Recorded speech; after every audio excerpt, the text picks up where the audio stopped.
And their lawyers put it in the I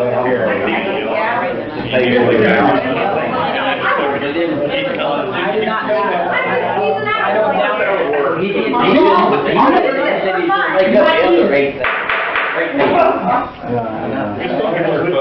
am so demand. Their Sheridan. Okay, here brings this workshop to order. So welcome to the West Mountain Council Workshop tonight, October 25th, 2022. Can we please have roll call? Sorry. Ms. Copp? Yes. Mr. Dorman? Yes. Mr. Horn? Here. Mr. Hurst? Ms. Metz? Here. Mayor Miller? Mr. Tracy? Here. Okay, we have lots of things on our agenda today, and Mr. Sheridan will be talking about all of it. I'll kind of just All right. the numbers here. Next item on our agenda is the presentation of the 2023 budget and amendments to the 2022, and our finance director is here to present that information. Thank you. Yes. So, there's a lot of information. I'm going to start with the 2022 amendment list. I don't know if everybody wants me to board them by going through every single one, or if I can just do one straight. That would be good. Most of it's self-explanatory. There's a few things that I wanted to bring to your attention. One is we were notified by our software company that at the end of July next year, our my software will no longer be supported, and we're going to have to change to new software. So, I went out shopping. I got a lot of feedback from other communities of who they use, why they use them, are they pleased with them, and then based on demos that the staff has done, and the general consensus that we want to move forward with this different new software company, and that software company is called Software Solutions, or SSI for short. In order to do that, we need to get on their books, and in order to get on their books, we have to have a resolution passed, and we have to put 10% down this year, and then we're paying half of it next year and half the following year with no interest or fees for doing so.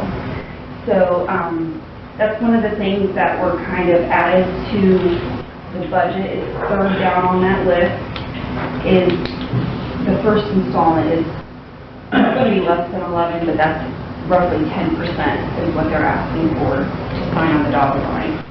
So that's our recommendation, is to move forward with them. As soon as we can get on their books, then we can start the implementation, which could take anywhere from 3 to 6 months, depending on how long it takes to convert the data and the training involved. Lucky for me, I have to learn to do it. So it's going to be a while. But if you guys are okay with that, then we'll prepare a resolution for probably, hopefully, November would be great, but if we have to do it in December, that's okay too.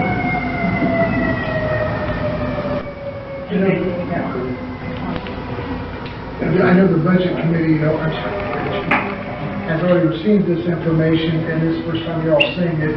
If you'd like to just get back with Jill or myself if anyone has any questions about the amendment. For the most part, it's less, and they're making changes for projects that are being pushed into next year. Right. Another thing that I wanted to bring your attention to on this list is the grid system for the sewer plant. I'm sure Ben can elaborate a little bit more on this. We don't know yet what that cost is going to be, if we can rebuild it or not. This is a budget number that's put in there that we're not going to use this probably. I don't know if you've got any updates on that. No, still working on it. All right, so in order to help maintain the health of the sewer cap fund, which is where this is paid out of, we decided that it was best to move money from the sewer fund into the sewer cap fund to accommodate the grid system. We need to spend that huge expense, or even a smaller expense. The other thing I wanted to draw your attention to was the Ludlow project, which is kind of about 3/4 of the way down on there. The project, I did some calculations. The project is almost done. we've retained $50,000 for next year for when the generator is it the generator? Is delivered? Yes, it's a generator. So we withheld that retainage. So next year, $50,000 should be the only other cost that is expended. And the project came in about $355,000 under the grant dollars. Okay, so that's good and bad. I mean, well, it's free money, but you didn't spend it all. So hope it goes into a pot for someone else to use. Like government, are we? And then the last thing, which I'm sure all of you are aware, is that we've had quite a few water leaks this year that have greatly affected our bills from Miami County for Troy Water. So there is an increase in that towards the bottom of the page there. I don't think we're going to spend that additional amount, but it's better safe than sorry to put that in there, just in case we do reach it. We are going to go over what the budgeted amount is, but I just don't know how much right now because our water bill kind of went back down because we tied a lot of leaks thanks to spending this guy. So, but this standardly we have done a budget amendment as an emergency ordinance in December because we're still waiting on budget numbers to be finalized, expenses to be finalized when we get towards the end of the year. If you guys are all okay with that, we will continue with that process. Any questions?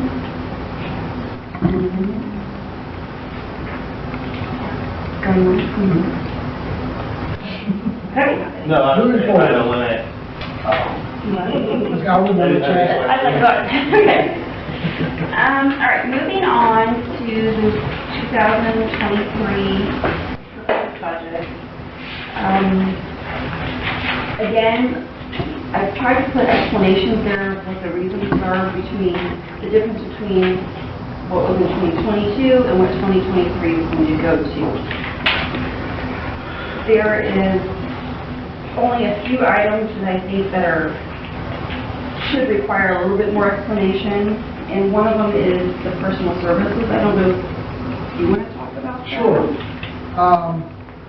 I brought a proposal to the Budget Committee of restructuring the way we do pay evaluations and increases. And simply put, it would contain both an across-the-board increase and then a merit increase.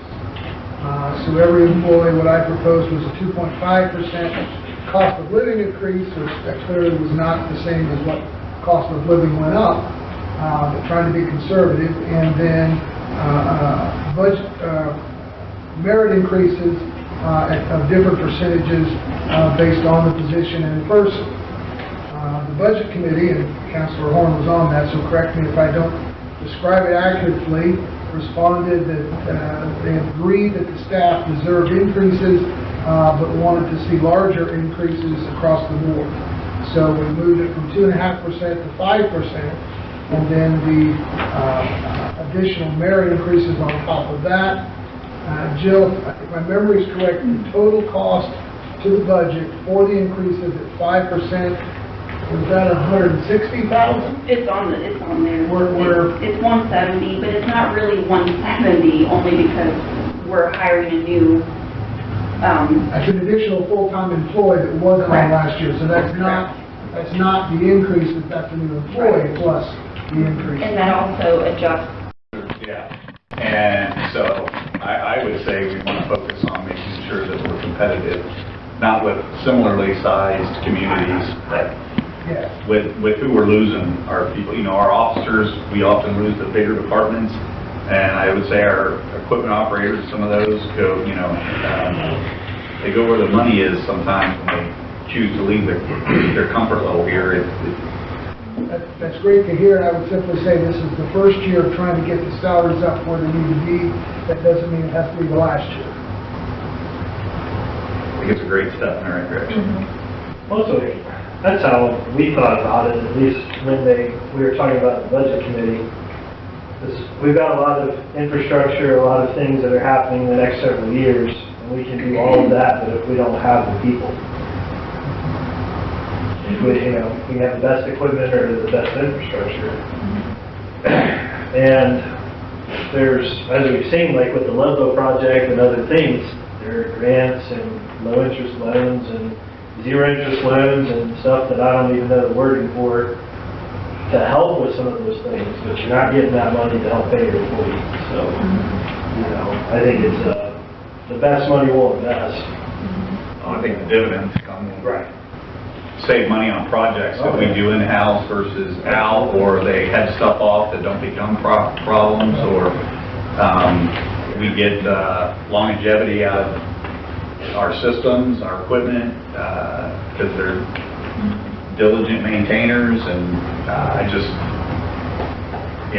can tell you from my experience in other communities that if we lose an employee with either special experience or license, because we're not willing to pay them what they can get on the open market, what we'll replace them with is a person with half the experience and knowledge, and we end up paying that person more than what we were paying the guy we lost. It happens every time. So it makes no sense to lose an employee that we know does a good job for not paying him fairly. Well, the employees, I think, make up their salary by finding the grants and getting the job done for a cheaper rate, or We've had several house, examples. and Yep. I'm sure they more than take their own salaries by spending that money. I'll give you several examples of that. And two, when you have a high turnover rate, you're losing money just trying to retrain and losing time trying to retrain and bring them all up to speed. So, yeah, you wanna keep them. All right, thank you. That's everything on salaries. Okay.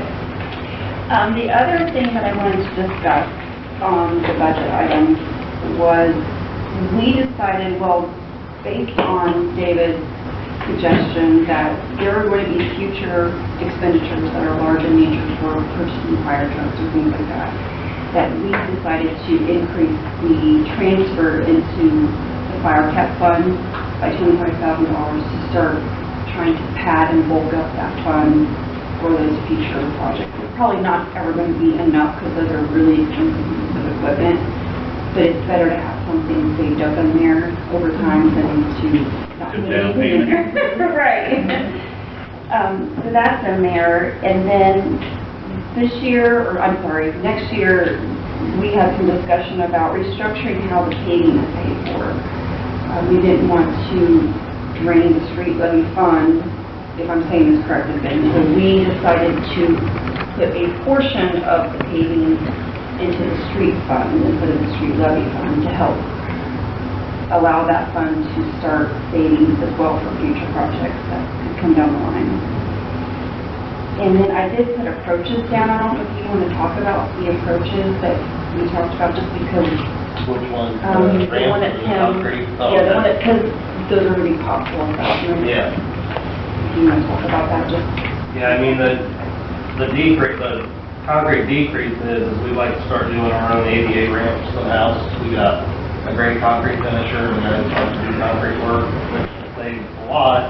And then, so that's one of the decreases in the street fund. And then on the street concrete, it's more like assessments. So we've got some approaches on the south end that are horrendous and unsafe. If they don't do it, we have to do it, and we pay for it, and then we either get reimbursed or they get assessed. But we have to have the money in there, and it's hard to take that out of like a concrete budget, then we can't use it for that. So, so there should be hopefully enough in there to cover maybe what, I know Jeff and Tim are working on those and see what we have this year. And so yeah, I appreciate you working that in on short notice. Thank you. You got it. The other thing I wanted to talk about a little bit, and I'm pretty sure that you guys are aware, but due to Ben's super great work on the recycling program, I know, write it down. The cost for the recycling is going to go down by roughly $46,000 from us getting our own hook lift truck and getting the boxes that he got a grant for. Compared to what we're sending out with, I think we're using Monkey for that, it's going to save us roughly $46,000. And that's just adding the fuel cost in. So it's definitely a very good decision What kind of lifelong civil servant are you? I know, we're trying to say something fun. The doctor came today. He's in value. He came today. That's for sure. And the last thing I wanted to just touch about on the budget is North Miami water lines. I believe that we are meeting with Choice One Engineering tomorrow to get some more final figures on that. It's a project that was in this year's budget and it was taken out. I don't know how much the total cost of that project is. It looks likely that we're going to have to get some kind of loan to help pay for our portion of that project, but we won't really know what that is until we meet with Choice One and narrow everything out with them. So that's in there, but that number could change by the time it's actually ready for meeting. That's my big picture items. Does anybody have any questions on anything else on there? What's the difference between the street fund and the street levy fund? Street levy fund is funded strictly through property taxes. So it is restricted to only street repairs and maintenance. The street levy fund can be used mainly for streets, but it can, broaden if we do differently building maintenance and things like that out of it. But that's the difference between the two. One fund is really restricted with how you can spend it, and the other has more flexibility.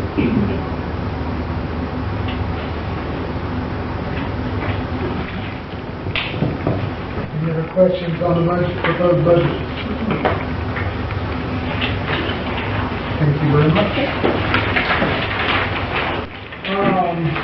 Moving on to the next item, proposed updates of refuse ordinance. Mr. Heron. Now, that's the biggie. Our refuse ordinance, oh man, we have to read all that the first time. You say we, you mean the next. Oh, wait, that's fantastic. Our refuse ordinance, Tag it in. it was mainly for commercial collection, and it didn't give us any protection. We really had to rework the whole thing. It was a little more in depth than I guess we thought it would be. But this is actually, you have this going to be draft number 2. I wanted you guys to read through it and see what you think. And Jeff, if you don't mind, they just send me comments. Nope, go right ahead. If you guys see anything at all, this is a working draft number 2. If you guys see anything at all you have questions on or don't like, because then once we're done, then I'll get it to Lene and have Lene make sure she likes it.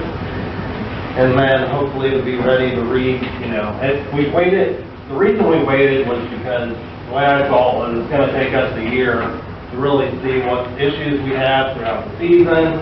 And it was silly to throw this together before we even started because we had no idea what was going to be good, what was going to be bad. So this is basically, I've been reaching out to everybody through this process that has anything to do with our refuse. And so if you guys can read through draft number 2, let me know any changes, anything that you would like to see added, and then once we're done with that, then we can get it to Lene. It is a lot of reading, a lot of strikeouts. And then my question to you, Lene, was underneath some of the paragraphs, obviously there'll be new ordinance numbers and past dates, but I tried to keep all the old ones in that we weren't changing that particular paragraph. Is that the problem? Is that the proper way? I'll look at it and get it all done, but yeah, we'll be able to fix it over time. It's a little bit of a long read, but again, just please let me know if you have any questions at all, and any concerns, and we can certainly make our final draft once that's complete.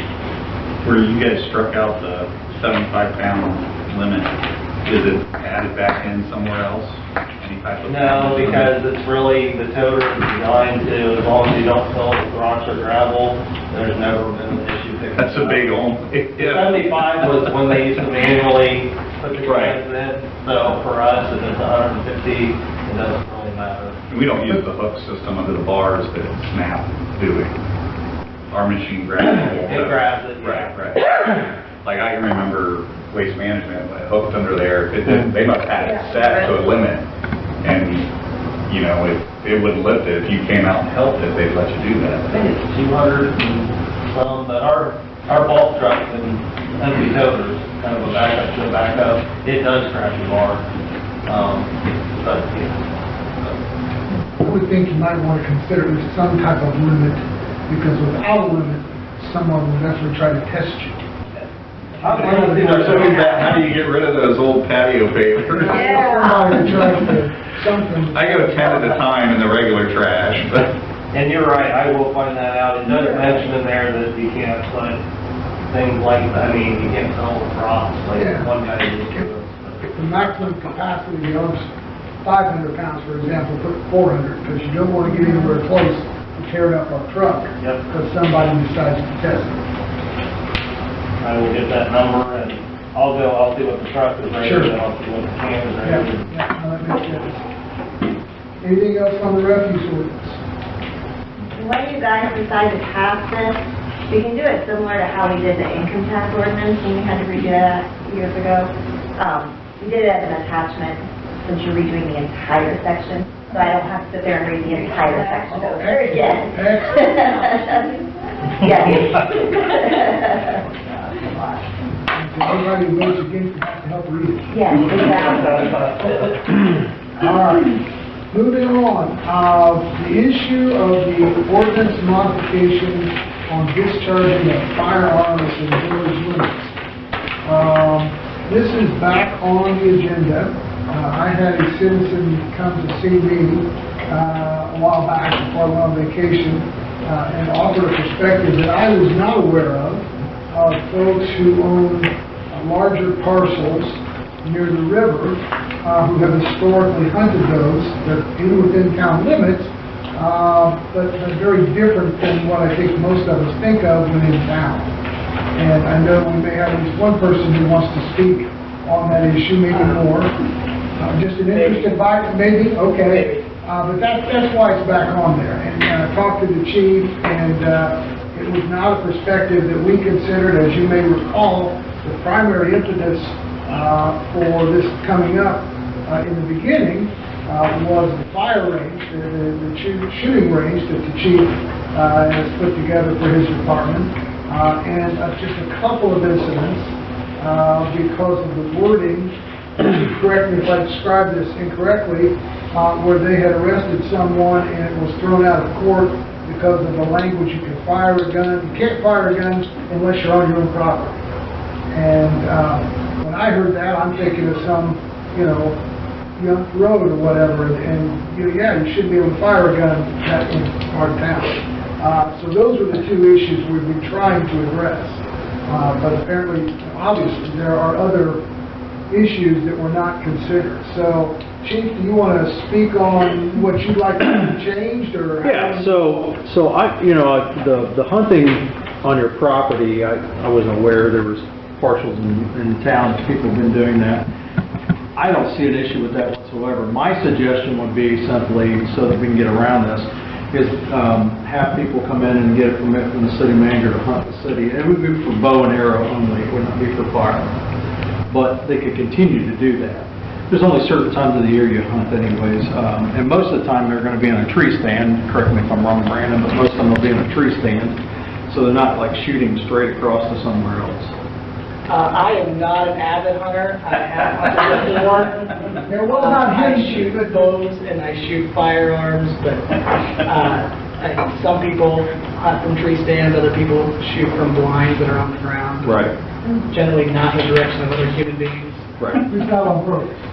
It would be illegal to do that whether the city says you can do that or not. That's still violating the law to shoot upon somebody else's property. Sorry if I assumed incorrectly. Yeah, so, my proposal would be to put it in there to allow that to occur. But I think there should be through a permit from the city manager's office, so we're aware that's going on. That way, if we get calls about it, we have something on file says, yeah, they're authorized to do that. I probably got approached by no less than 5 townspeople on this, and my response to all of them was that, that was not the intention of why it was mentioned that was never mentioned with it. And in all fairness, I can say I've probably grown up running up and down most of those properties and hunting some of them and sometimes another, and just know that it's always been hunted by everybody from property owners to friends, family, and city employees. Right. Not to rat out Pickett, but when you saw Pickett's truck on the other side of the 571 bridge, you knew he was down in a deer stand. I think it's always been somewhat of a perk for some of the city guys to be able to hunt some of the city properties, and I think it's something that should continue to be allowed wholeheartedly. I don't know how we get around the firearm thing with anybody that does any duck hunting, because nobody really does that with a bow and arrow. But what I can always remember from my childhood was the residential property lines. And this was, again, not any legal rule I remember, but kind of the rule of thumb was 50 feet on the other side of that, and only pointing away from town was kind of, probably how everybody's dad, uncle, brother, whoever took them hunting to those places. Do we have people on duck hunts? What? Do we have people in town on duck hunts? Yeah, there's actually a lot of wood ducks down through that river bottom there. Where are the parts, so that area where Pickett used to park and... That's city property. That's city property. But and then like, where are the other ones? Longeneckers, then you got Coates, then you got Bonnie Newman's, then you got Phil Wilson's, and, Yeah. going north of that, I'm not quite as well These versed. properties in the county. You got Sarver's. It's happening here, isn't it? Yeah. Yeah. I don't know as much about on that side, but I do know, it's my understanding that it's these parcels. If anybody knows something else, please feel free. Before Coate bought that down there, that was Mrs. Arnold owned it. I don't think anybody knew who owned it, so we kind of ran wild on that for a long time. Because, it was just the south end of town. But, my experience living along there too has just been that everybody's been respectful in what they do and how they do it. And, Fred's hunted Bonnie's property for as long as I can remember, since you've lived down there, and everybody tends to be respectful about it. They talk to the property owners give permission, they all tend to make sure you don't got two people fighting over the same tree stand or the same feedlot, and there's people that put a lot of money into these feed plots that they're putting out to attract deer. It's a year-round operation, kind of set up for what they do. So, there would be some people who would be highly upset if they were no longer allowed to do that on their property. And we're trying to tell them what they can and can't do like that. But at the same time, I know we can't look at and treat one set of citizens different than another within a certain reason. I don't know how we balance that. Crazy part of this is that's been under the ordinance for years. We didn't change any of that. Right. And again, that wasn't the intention. I'm okay that we address it now, and I think we should address it, if it's been going on for all those years and we've had no complaints about it. Why would you want to change something and make it so they can't do it? I don't see that's fair. I think it's a work session, this is not to make a decision. but Right, just to It would feed information It would be and food helpful for if thought. you can provide some guidance to myself or Ms. Roach on how you want to proceed if we're going to make any other changes to the ordinance. Brandon, if you don't mind the question, does your family primarily do boat hunting down there? We will, I don't know how to say this out loud, it's illegal right now. Well, So people gun hunt and they bow hunt in the valley. Gun season's 1 week a year. 1 week, You'll hear shots periodically coming Sure. from the river valley, whether it's on this side of the river or over on Joe Wilson's property across the river, or anybody else that lives over there. You can't tell. You can't tell if it's No. Longenecker shooting over right next door to my dad's property. Sure. Because it just echoes to going on much down there. But, I've never heard of any problems with anybody hunting down there. Fred called my dad Dave, asked permission if he could go on his property to find a deer he'd shot. Yes. It's not, people are just trespassing like crazy. Everybody has respect for each other. And I've never heard of any issues with hunting in town. Well, the way the ordinance is now, technically it is, but it's not, because that's the reason why it's being addressed, is because it's at odds with itself, right? So, The problem you have is that you can't open that up because then it opens the whole city up. You've got to find a happy medium somewhere in there where you either get a permit, you allow it on certain places, because if you just open it up and say, yeah, you can bow hunt, what's to keep you from bow hunting on Forest Drive? I think it's the permit system, to be fair. I think it's somebody at the city building, the police department, the safety department, whatever you want to call it, would be, reasonable as far as understanding that, Coate's property is very different than mine on Main Street. Could you draw a line on the size of the parcel? And that's the thing I think is important, that if you get a permit, somebody lays eyes on it and says, yeah, that's something, not an issue, versus someone who comes in that lives right in the middle of town, they got less than a quarter of an acre of land, and they want to hunt. First of all, what comes across your land you want to hunt? The neighbor's kids. Yeah. So I think that, to me, that's the fair way to do it, because every city has pieces of property that's large enough to hunt on. Most all cities do. Even when I worked in the city of Beaver Creek, we had the same situation where there was partial of farm property in the middle of town, but we had a gun ordinance and a bow ordinance, but they were allowed to hunt on those properties with permission from the city manager. And the only nice thing about that is we got notice in the police division, so that when we got those complaints, we knew it was somebody out there hunting. We'd still go look, to investigate, and once you got there and determined, oh, it's the homeowner, no big deal, they got a permit, we move on. We tell the caller, quit calling. They have permission. Some of those properties down through there too have been, up until the last, I don't know, maybe 15 years, maybe 20, but some of them have been agricultural. Where the bottom acreage next to Coates, the old J place, that 34 acres of bottomland was in crop up until, and I don't know if Phil Wilson's used to be or not, because I can remember riding dirt bikes on that in the 80s, so I don't think it was, but I don't know, that kind of changes things too, but. Was the permit go with the property or the individual that's hunting? It should go with the individual that's hunting. Well, it'd have to be linked to the property, wouldn't it? Right, it would be both of those. Otherwise, you could do it either way. I guess you could do it on property. The owner could come in and get a permit as long as he knows who's on his property. I don't ever remember getting a tree stand without having a signed letter from the property owner that allowed me to hunt too. That's just kind of good business as a hunter. And being respectful of someone else's property. If you did it by the individual and they brought a letter in from the property owner, then we could put it all on Yeah, file. okay, yes. And that would be the easiest way But to the do permit it. would be limited to that property owner's property. Right. Well, that would work. And then could you do it for the whole length of the season? Sure. Yeah, and you wouldn't want to charge them a fee. And We're not looking to charge it. I wouldn't advocate charging a fee. It's just a courtesy type thing to make sure that if we get any complaints, you're allowed to do this. I think it's important to consider too, when you do look at gun season and what people hunt. We don't use high-powered rifles in the state of Ohio or anything like that. It's either shotgun slug or now we can use straight wall cartridge. They can pistol hunt for a week too.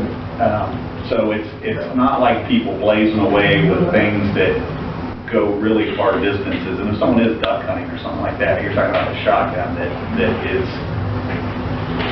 very limited range, very scattered, and not lethal past, depending on what they're using, a fair distance. It's a fairly safe form of hunting. And I would say anybody with a hunting license generally should be aware of knowing what's behind what they're shooting at. And I don't think any of our property owners would let, idiots down on their property, that's just not the kind of property owners. So what I'm hearing is permits by the person that have to be accompanied by some notification of the property owner where they're going to hunt. And it will be good for a year. Does that sound like language you could work into it with, Renee? Right, are you also gonna put specific size of the property? I think that's gonna be at the discretion of the police department and the manager, and we'll have to look at the size of the parcel. You may have language that it may be denied based on the size of the parcel. And the location. And the location, something like that. Does that seem reasonable to the council? Of course, this could also be resolved by simply removing the disallowance of bows and arrows being shot at city limits. Here, here. I mean, we talked about this at the last meeting. Everything besides the firearms, I think, is it's an overreach or not needed. Which is something we want to do regardless of the hunting issue. Right. Well, I'm saying if you do that, the hunting becomes a non-issue because if you can shoot your bow Yeah. on your land, then That doesn't accompany duck hunting. no, it doesn't. It may still need Yeah. that for the firearm portion, yes. What if you did this with the bow hunting?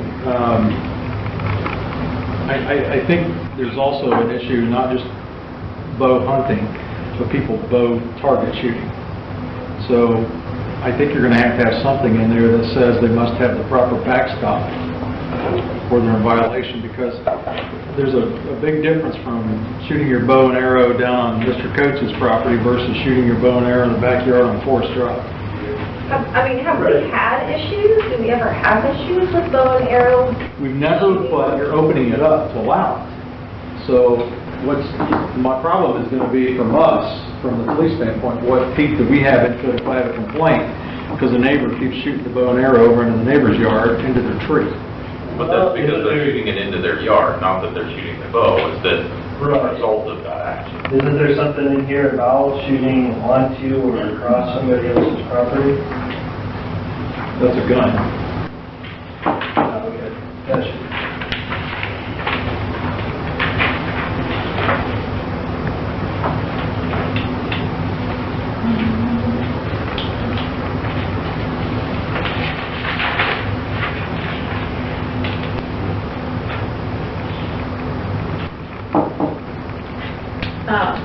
There's two. I was just kind of talking with Brandon at one point, just we ran into each other, and he had mentioned something about the state of Ohio, and do you have that? So, yeah, if I can What the say state one other says? thing too, when we're talking about bows and arrows, and permits, just as a citizen, I would be adamantly opposed to having to come to City Hall to ask for permission to hunt, to bow hunt. That just seems, I know it's not a big deal, but you're gonna have kids that are hunting. Are we gonna make kids come up here and say, you know, you have to have a permit to hunt on the property when you're a 14-year-old because you're down there hunting with your dad, or with your grandpa, or with your uncle? It's West Milton, it's not Chicago, and I know that there are parts of town No, they think it's Chicago. that are closer in proximity to other houses.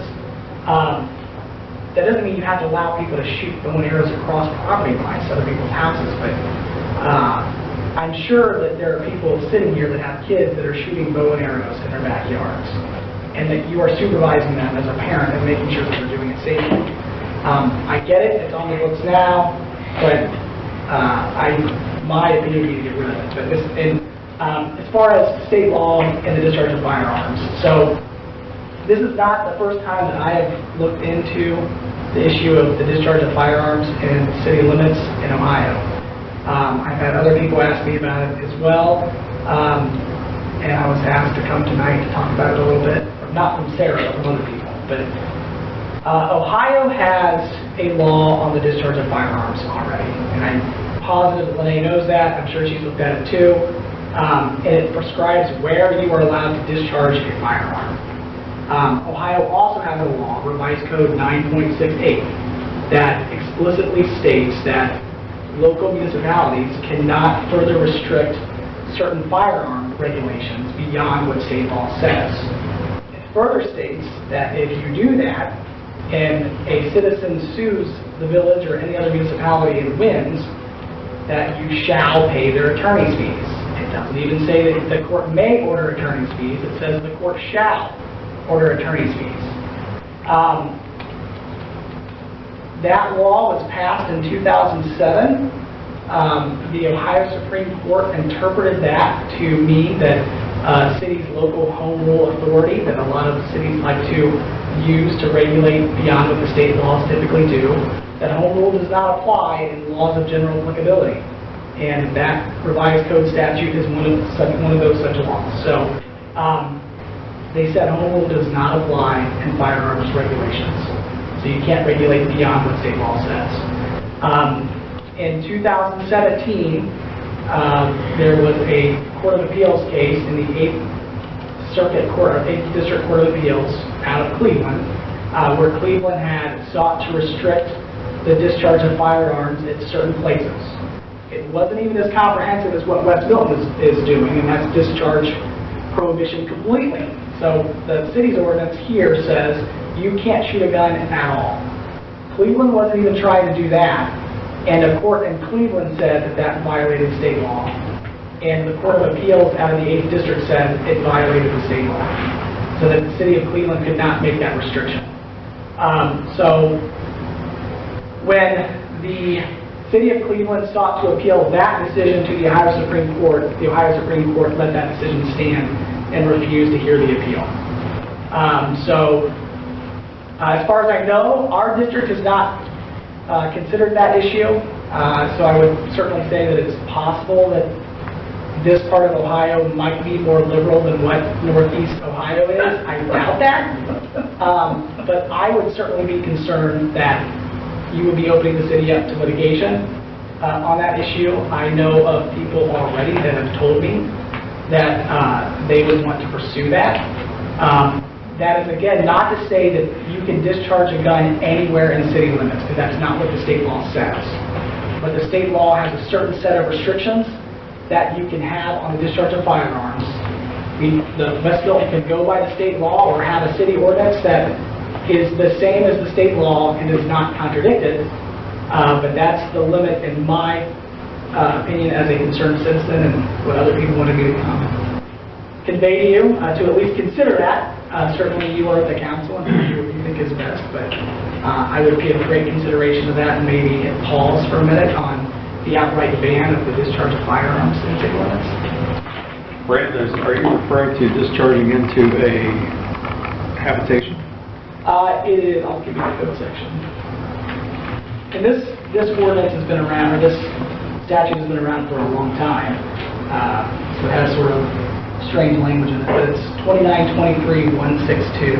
Yeah, that's what I'm looking at. Discharge of firearm on or near prohibited premises. Can you read that again? 2923.162. So it's not just on habitation. So what brought that law about? Was all the drive-by shootings that were taking place? So it's lots of things. It says don't shoot over a cemetery, amongst other things. But that's what really spawned that whole thing, because I was around when that came about. But that's really what started it, is we had so many drive-by shootings in the state going on, and there was little to no litigation that you could do to people that shot into homes. And so we were having innocent people shot, and that's what really drove that for the legislators to bring that about.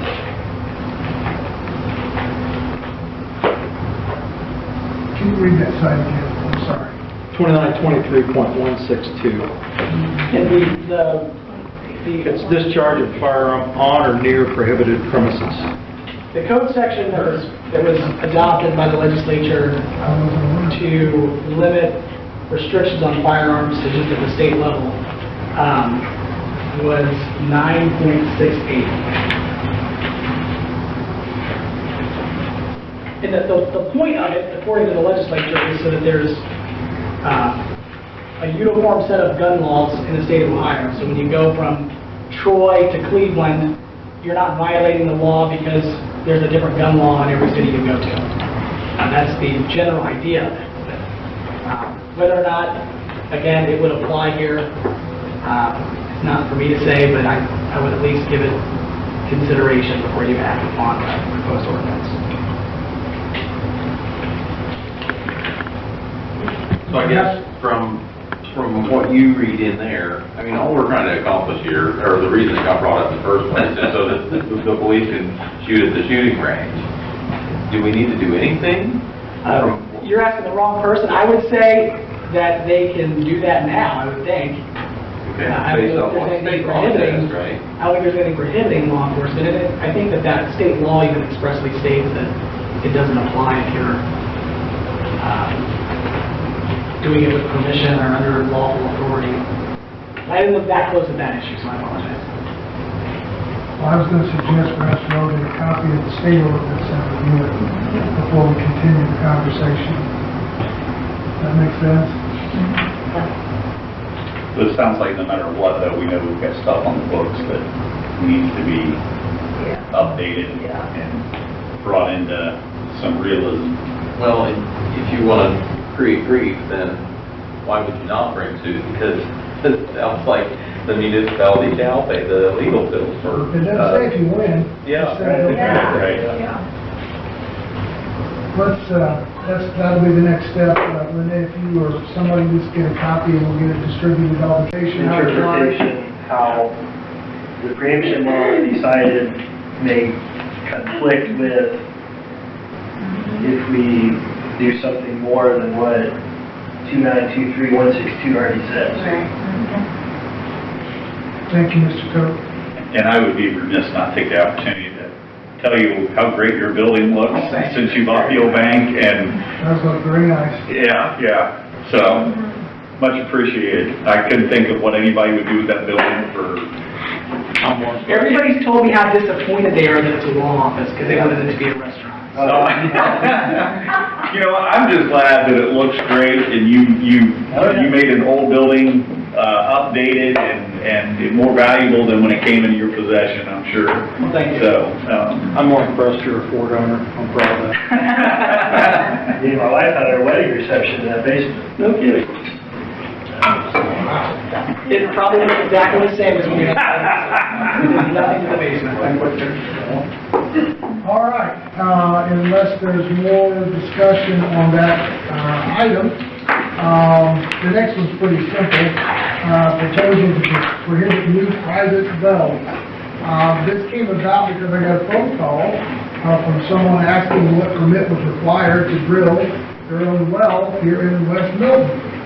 And after doing some homework, we concluded that they were just outside the village limits. But as I researched our code, I couldn't find a prohibition to stop someone from drilling a private well. And in every place I've ever worked before, you don't want your citizens to drill private wells for lots of reasons. Now, the likelihood of getting water sufficiently to justify the cost may be pretty small, but I guess I want to bring it to your attention and suggest, if you agree, we're looking to drafting an ordinance that just prohibits the drilling of private wells within the village limits. Existing wells are obviously grandfathered in, but I don't see the benefit to someone drilling a private well. If you disagree, please let me know, or what do you think about that situation? What would be the reasons for doing it? There's no reason to allow it. We are the water supplier for the village. Right now, we have to check all of them to make sure they're not cross-contamination. We wouldn't want somebody to start using it for drinking or for whatever other purpose. What if I just want to water my lawn? You can make an exception if you want to do that. The problem is they drill it for that purpose, and a few years later, they don't tell anybody it's now connected to the house. When I looked at doing it, that's what I ran into, and I was told that there's no way for the city to know that you're not using it to flush your toilet. So how they measure our sewage is based on our water consumption. And if you could be sending sewage down that the city's processing, and you're not, they have no way to measure that, so I think even like using gray water to flush your toilet, using your rainwater to do that would be technically questionable. I have a question for you on that. I had to go through this whole rigmarole. But the county does not, they will not allow you to even put it into your home. It has to be for irrigation only. and for outside use. Your people come out and check to make sure they don't. If we know about it, we do, and just because the county prohibits it doesn't mean people don't try to do it. If you don't have a private well, it's not an issue. Well, that's true, but you know, So that's how it would solve the problem. you don't have enough water pressure for an irrigation system to start with. I'm just suggesting that the council consider it. If they agree, they'll move forward. If they don't, we won't. But there's no reason to run into any of those problems if you prohibit the building of any new well. So, I mean, it's sort of like the trash. You live in town, you gotta buy into the trash. Correct. You live in town, you gotta buy into the water. Absolutely. I guess I'm just trying to think, okay, well, I'm not interested in drinking well water. I live places that have well water and don't really care that I live in those places. So I want to drink the city water, but I kind of like my grass to be free. So, you know, I'm not trying to pull one over. I'm just using water that is, well, free after I pay however many tens of thousands of dollars to get a well drilled, so I can water my grass. So, I mean, You can do a watering discount if that's an issue, but there's villages that will give We you a do. discount. Because we do that already. The watering discount allows you to do that and not pay for the sewer because it's not running down the sewers, it's on your grass. I just bring it up because somebody asked about doing it. And like I said, this one was easy because when we got down to it, they actually went inside the village limit. They had a West Milton address, but they were just outside the village limit. I researched the code, wasn't in there. Every place I've worked has a prohibition against private wells. And those are all places you could drill a well and get decent water to drink, but you don't want competition with your water utility. So, something for you to consider. I guess your feedback after you give it some thought, just let me know one way or another if it's something you'd like us to pursue, we'll get an ordinance drafted. All right? I think the numbers I came up with, I would have to water my yard for 100 years for the pay itself. And I think that was going in on it 3 ways with 2 other neighbors for us all to water our yards. I think there's a lot of reasons not to do it. Economics is certainly one of them. Yeah. But people don't always, just because it doesn't make sense doesn't mean you shouldn't have an ordinance to stop it. They want to. Somebody might want to. Okay, there you go. All right, any other questions about that particular issue? Just provide feedback to me at your convenience, please. The next issue is, in the past, we've talked about modifying the development fee when we put it into place. And as you well know, we're nearing completion of the downtown master plan. And I think when the final steps are going to be the planning board to recommend its approval, and then it will come back to you for final approval to be the first chapter in the comprehensive plan. So probably in the next couple of months, that master plan, at least that chapter, will be complete.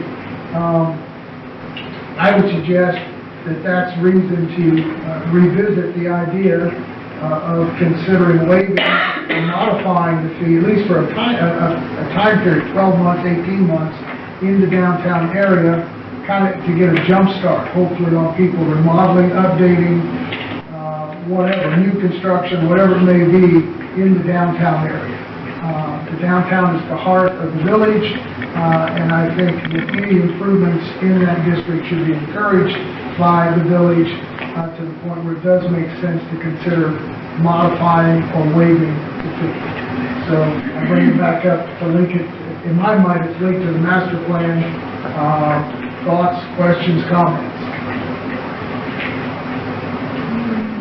I think it's a good idea to promote growth down there, and not growth necessarily, but business to beautify the fun, it's been so hard downtown, so I think any improvement, benefit downtown. Maybe say 12 months, 18 happens so quickly. I would even be in favor of, You can do it 12 months and renew it if it's working. 3 years, 5 years, 10 years. Whatever. All right. Anybody else want to offer any thoughts? I agree with the longer time period, I think. I see the master plan for downtown will set boundaries for such an economic development zone or whatever you want to I'm not sure. The master plan actually envisioned a much larger area than I think any of us would consider the downtown. So we would have to come up with borders. If you wanted to do the entire area, you could, but that's like 25% of the whole village. So it's much larger if you recall the area that Mr. Rosa considered, which I didn't think was a bad thing. He looked at a much larger area, but gave us some great ideas. We now have the closing on the parcel that will be the second entrance to the park. That closes next Monday, so we've gotten that. Well, that's an example. That's far outside the downtown, but he considered it as a part of the entire area. So, yes, we would have to come up with boundaries that we agree to, and I can come up with some options for you to consider if the council is interested in revisiting that idea. Anyone else wish to offer anything? I guess the other thing I'm thinking of is that whatever construction needs to be in keeping with the kind of the downtown vibe, right? Like you drive through Union and they have this horribly ugly white pole barn right in the middle of town, and I don't know what their rules are about that sort of thing, but we don't want people building stuff like that downtown. So we have to have some kind of language in there that, like, yeah, you're gonna, if you get this tax abatement, it's subject to a lot of restrictions. It's not a tax abatement. Or not tax, but If we waive the development fee, I think that's a good point, that there needs to be some standards that it meets, it's consistent with the nature of the downtown, and probably some exterior construction material standards. So yes, I think that's a good point. So at the same time, we could look at offering the waiver, but also putting some guidance in it to say what the buildings need to look like and be consistent. I know that some people might think about waiving that fee for one particular area and not for others as an unfair thing. But as I thought about it, there's advantages to building, say, out of the new developments, great advantages, right? And so those advantages come at a premium.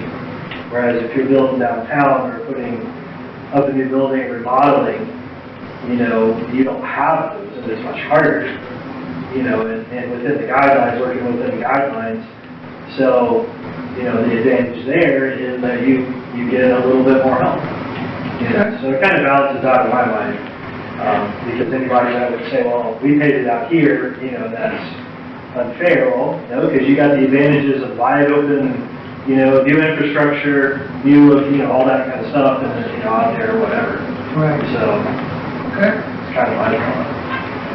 I think maybe even looking at this, that it doesn't go far enough to entice downtown development, that, not only should we maybe not look at waiving this for an economic development area, but also look at options of any other types of tax abatements that might be able to incentivize people to improve their properties or in that area.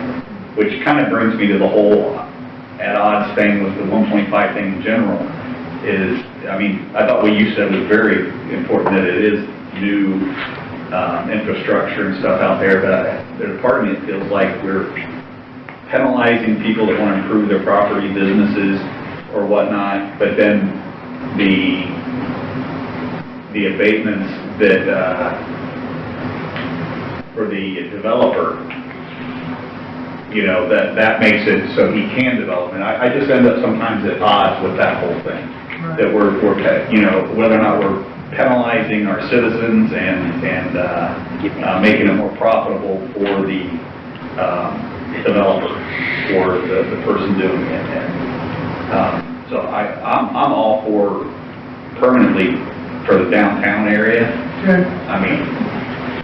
Because that is, you said yourself, what did you say, 1960 was the last time somebody built a new building? My understanding is the last new construction in the conventional downtown area is now the Hamler Insurance Building. It was the West Milton Federal Savings and Loan. And it was sometime in the 60s. So, yeah, that's been a long time.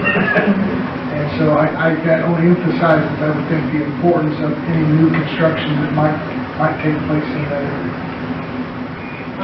I mean, I would also agree with all of you, and I would be for getting rid of the 1.5% for good down there.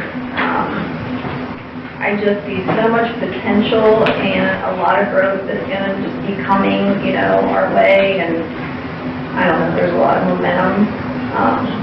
And I don't want to repel any of it, and I also just think of some of those, you know, we've got this new little, cake shop coming in, and, you know, they're trying to get going, struggling, and I just think, what if they ever needed to add one? You know, we want them to stay, we want to encourage that, we don't want to put them beyond businesses like that. So, Okay, I mean, I'm for it. awesome. I'd like to see the lines, like the outline, like maybe we can Sure. stretch it. We came up with some drawings before, I'll get those back out and take another look at them in light of the downtown master plan, all right?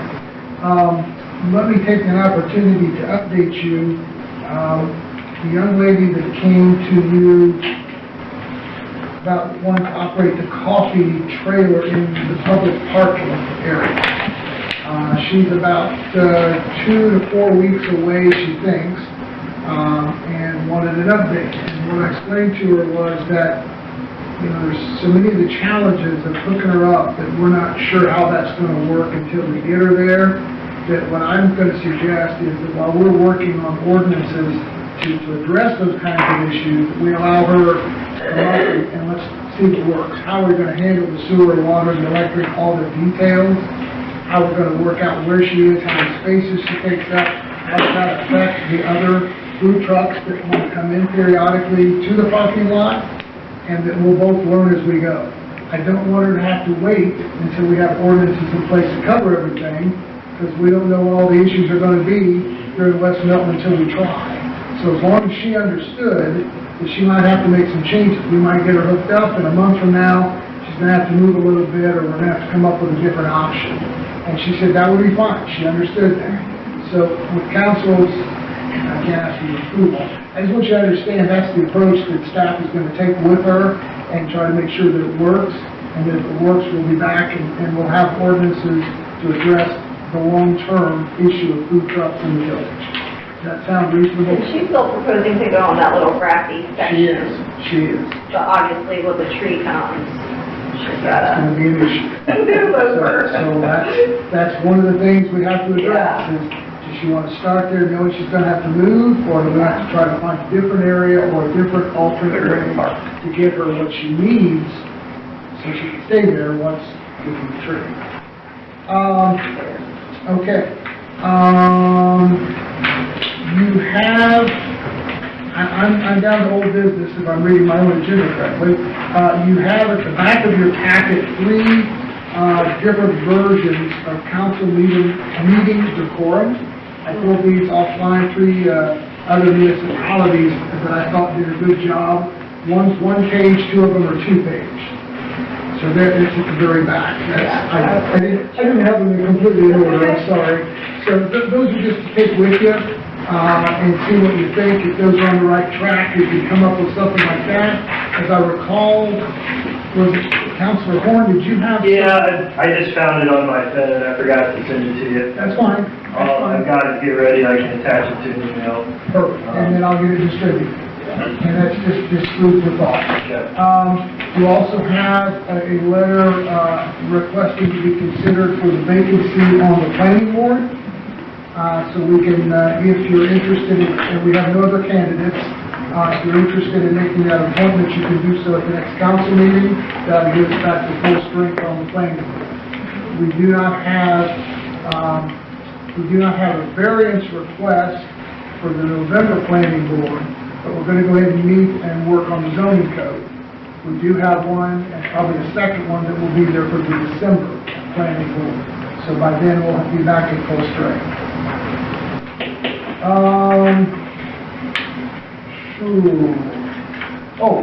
Last issue, again, I'm working with the attorney at Stillwater Crossings on the development agreement.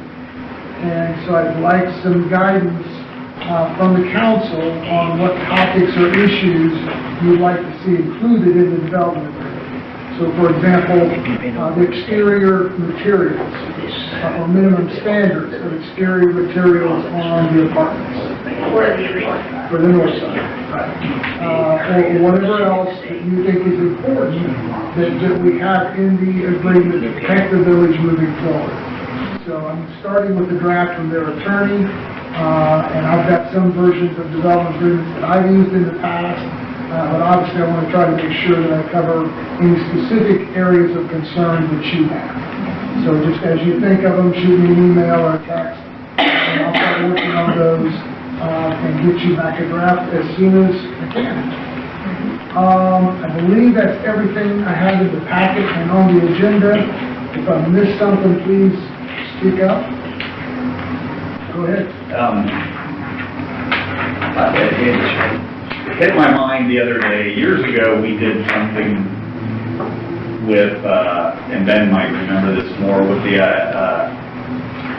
where the development is. I think we incorporated something out to a certain, the whole idea was to eventually be able to change the speed limit coming into town, that we had to do something that allowed us to be able to drop that eventually down.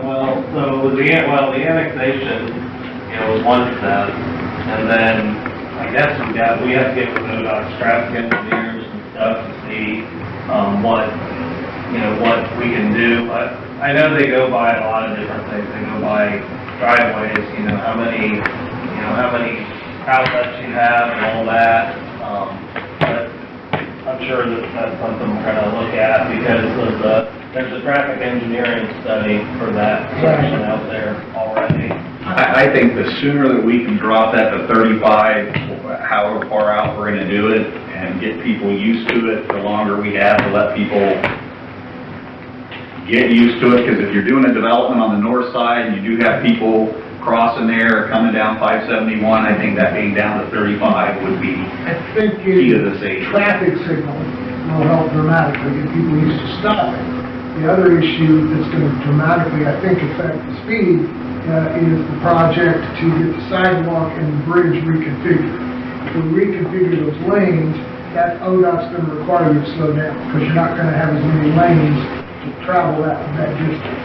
So if nothing else, I think the pedestrian safety and that will also accomplish. So I don't know how early we can change that and start getting it in the public mind, because that's people transit that on their way to and from work, but just to start changing people's habits and minds with enough time to get used to it before we have tons of kids out there for Halloween and crossing from one development to the other to hit the candy houses and all that good stuff. Anyone have anything else? Well, I would say that ODOT would be the experts on that and not us. I would also say that it is easy to drive the speed that seems appropriate for the road that you're on, and if the limit is too low, then you're asking for an accident. Especially going downhill or uphill. Anything else? Yes, I want to add, we had our last Thursday, last Tuesday. We blocked the street off, they flew in, his amazing crew, it was awesome. It went really well. It was like a wind tunnel down there, so we're great. I was surprised by that. But it was so fun, and it just really kind of gathered everybody together in one group. We had all the food trucks, and then all the little craft vendors, and we just got so much positive feedback from that thing, like a bunch of messages on Facebook, and just how they loved it, and I do need to apologize to the school. I didn't even think about kids, the buses coming down 48. Didn't even think to say anything to them, but hopefully for next year, we're proposing to do it from 5 to 8. Every third Thursday, we're going to keep that. And I don't know if we can possibly shut it down some, or I know it's a big deal. Like, would it be hard to do it once a month? Won't be easy, but I think we could make it really big. a lot will depend on how ODOT will cooperate on allowing us to do it. Okay. The limited shutdown 48 and 63 once a month for their Yeah, and I think their to. Fridays or fourth Saturdays, whatever they have. I mean, I know it's extra time and for you all, but I really think we could grow it big. I mean, we just had so much good feedback. I can tell you that I did get a phone call from one downtown Thursday that I expected, thought it might be a complaint, in fact indicated that they do much more business when the street's closed. And They all have a do. lot more sales and folks walk in, because of the street being closed. It was just a different vibe. We had a cakewalk, which was really fun. We had fires going. It was neat. We did feel several complaints though. We don't want to hear those. Yeah, it was a disaster as far as I was Because of the concerned. road closed. Yes, they should. See, and they didn't know. Yeah, people didn't know why it was closed. Once they get used to it. What I heard the most was, why so far down? And every time I heard that, I'm going, well, you can't turn a semi on Front Street, but you can back, I'm like, you have to close it in a way that allows the truck traffic and the stuff that is coming through. And I think once they heard that, they were a little more understanding of, Yeah, people didn't know. Yeah. They had the road shut down 3 blocks ahead of, at least 3, maybe 4 blocks. She's talking over here. Can we, Yeah. give So, her yeah, some well- respect and let her talk? Thank you. Go ahead, Chris Warren. I feel like a long time ago, like more when I was younger, there's always the large banner across 48, especially at the south end, like Rotary Pancake Dinner, or like, And that would be something just that could those just really couple draw. of things. Yeah. Pancake dinners, just something like that. But we have that again, like north and south, and something else. That's a really good idea. Big reminder. Can we still hang banners up like that? On the south end, good to go. The north end was a little low, like, it needs a little bit of work. Downtown, the last time we went to hang them downtown, we had some issues with the building, where they were into, the buildings weren't as good a shape, so we chose not to put any more. And the banners are hard on it because of the way the wind, down, you saw it down there. Yeah. Bad experiences with banners. I'll tell you a story. Never again. Okay, never mind. I'm not saying it won't work here. just gotta find a way to make it safe. I'm just saying, I won't get into it now, but I've had to deal with more than one car accident caused because the banners came down. Or with the new website, I just envision push notifications and people Sure. can sign out and get alerts of what's happening. Anything else? Mr. Kraft, did you have something you wish to offer? No, not at this time. Anyone else have anything? Thank you all very much. Motion to adjourn? Motion to adjourn.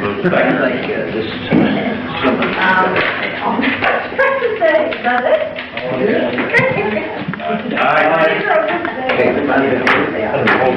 I've never had anybody vote against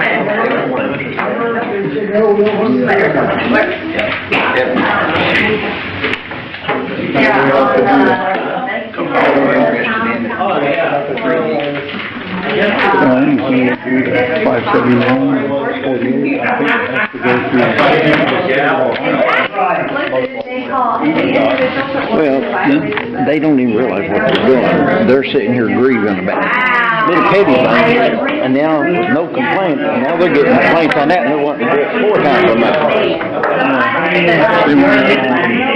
They're greedy back, money-wise.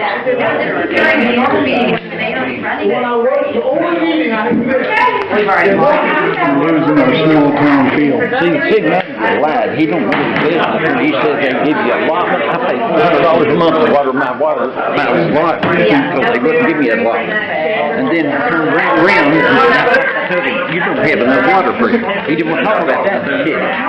No, They had to put a 2-inch spoon in over the don't football have field. enough water pressure because Ben says it keeps the water pressure low. because he says the pipes aren't good enough. That's why they want to replace all the pipes in town, all the pipes. They put it in for the school, they put a 2-inch line for that football field. And they've got all the pressure in the world. They have a booster pump on That's it. exactly right. My friend put it in. And now you can go in there, the money the school sets up from us, and put that astroturf in there, they're not gonna do it now. That buddy of mine had put that irrigation, he's gonna put in another irrigation system in there and reseed it. I think every officer should be, you know, it's not just big stories, but, I mean, I'm gonna go over and tell him, admit him, hey, look, this is the greediest little town I ever saw in my life. All they're out for is money.